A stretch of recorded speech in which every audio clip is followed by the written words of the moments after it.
Hey guys, I got this 1975 Evinrude 9.9 and needs a little work, so I'm going to go through it, and got a carb kit for it I'm going to put on it, and had to do some work to the recoil and change the lower unit fluid, a couple new spark plugs, and so once I get all the parts in, I'll be able to go ahead and start this, get this thing going. But one thing I did work on is this spring right here. When you pull the recoil, let me see if I can get this, it lifts that gear up and engages the flywheel.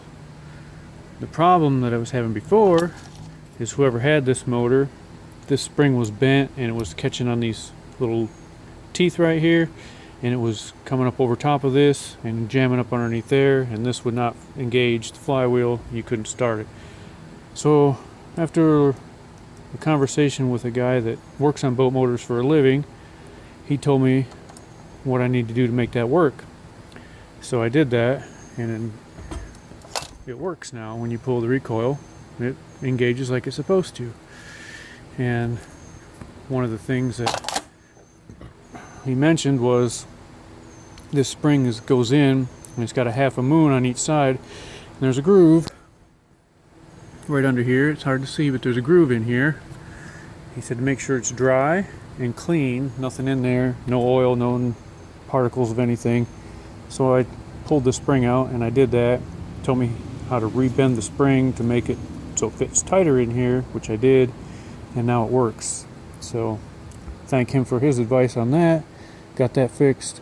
Next, I took the air cleaner, the air box off here. Maybe pulling this. I've got a rebuild kit. I will be rebuilding that.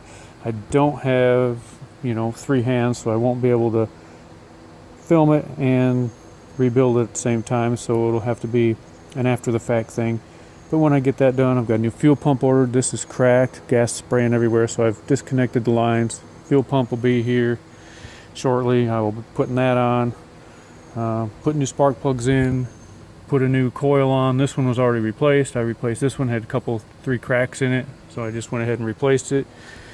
A couple new spark plugs back there. This thing should be ready to run. Like I said, I'm going to change the lower unit oil, get some fresh in there, and we'll see how it runs. So we'll talk to you later.